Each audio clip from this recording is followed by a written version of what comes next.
Once upon a time, in a small village called Bomenda, there lived a young man named Tabot. Tabot didn't have much. His parents were no longer alive, so he lived alone in a little hut far away from the busy center of the village. Every day, Tabot would go into the forest to hunt, but he never caught big animals. Instead, he would come back with small animals like bush rats and grass cutters. The other hunters in the village would laugh at him. "Tabot, when you catch something big, come talk to us," they would say. But Tabot didn't mind. He knew he was trying his best. After hunting, he would take the animals he caught to Moka's shop, where he could trade them for food. Moka always smiled at Tabot because he was kind and polite, even when the villagers laughed at him. The people in the village didn't understand Tabot. They didn't like his old clothes or the fact that he didn't catch big animals. Some of them would even say, "Tabot, you're a loser." But Tabot stayed strong. He didn't get angry. He knew deep down that one day, things would get better. One day, while walking to the forest early in the morning, Tabot saw two sisters, Chantal and Isong. They were standing along the path, laughing and chatting.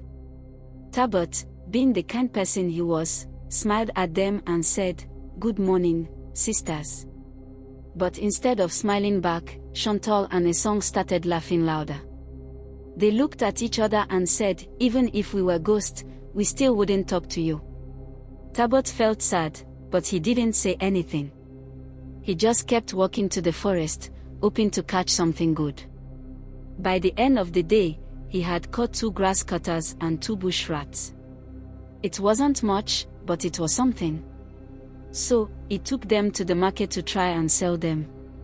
When Tabot arrived at the market, he saw Chantal and Isong again.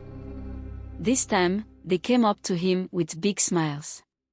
"We want to buy some bush meat," Chantal said sweetly. Tabot was surprised but hopeful. "Each bush rat cost 7 silver coins, but I'll sell them to you for 5, he said, hoping they would be fair this time. Isong handed him 10 silver coins, but before Tabot knew it, Chantal grabbed the meat and ran off with Isong, leaving Tabot standing there with no money. The people in the market started laughing at him. "You can't even sell your meat without being tricked," they laughed. Tabot felt crushed, but he didn't cry. He picked up his remaining grass cutters and quietly walked away, still believing that one day, things would get better.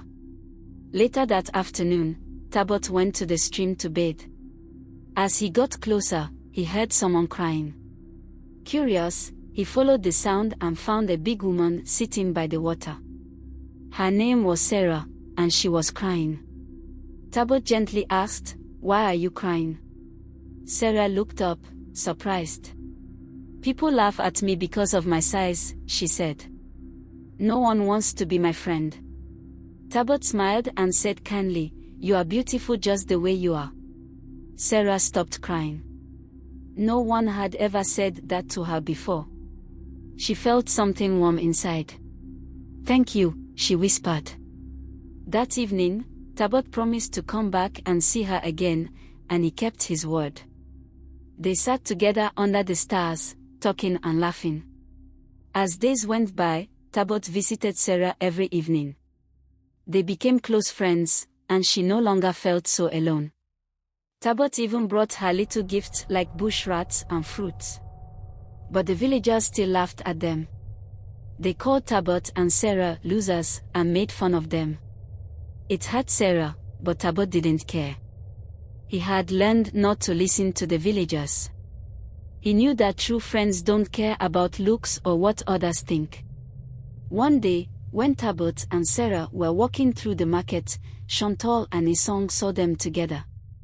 They started laughing and calling Sarah names, saying, "Look at the big elephant and her tiny hunter." Then, Chantal pushed Sarah, and she fell into the bushes.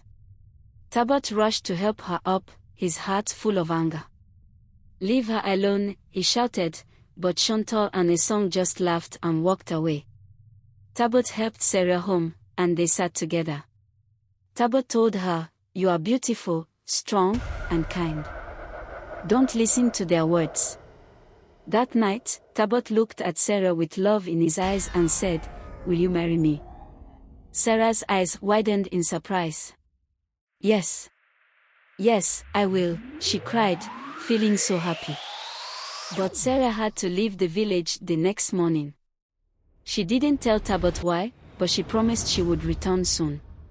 Tabot trusted her and waited, even though the villagers mocked him while she was gone. Weeks passed, and Tabot missed Sarah. He trusted her promise and waited patiently. Little did he know, Sarah wasn't just any woman, she was a queen from a faraway village. She had left to prepare for their wedding and make sure everything was perfect for Tabot. One day, the village crier announced, "There will be a grand wedding in 2 days. Everyone is invited." Tabot wasn't interested at first, but when he received a special invitation to the wedding, he decided to go. He was still confused, but he went anyway. When the wedding day arrived, the whole village was buzzing with excitement. Tabot, dressed in fine clothes, was led to sit beside the king. The villagers stared, wondering why the poor hunter was sitting with the king. Then, the bride appeared. She was beautiful and wore a crown. The crowd gasped when she lifted her veil. It was Sarah. Tabot's heart swelled with love. Sarah had been a queen all along. The villagers were shocked. They had made fun of Tabot and Sarah, but now they saw that Tabot had been chosen by a queen. After the wedding, Sarah, now the queen, stood in front of the villagers and said, "You have a wonderful king, but many of you need to learn kindness and respect. Treat everyone with love, no matter their size or status."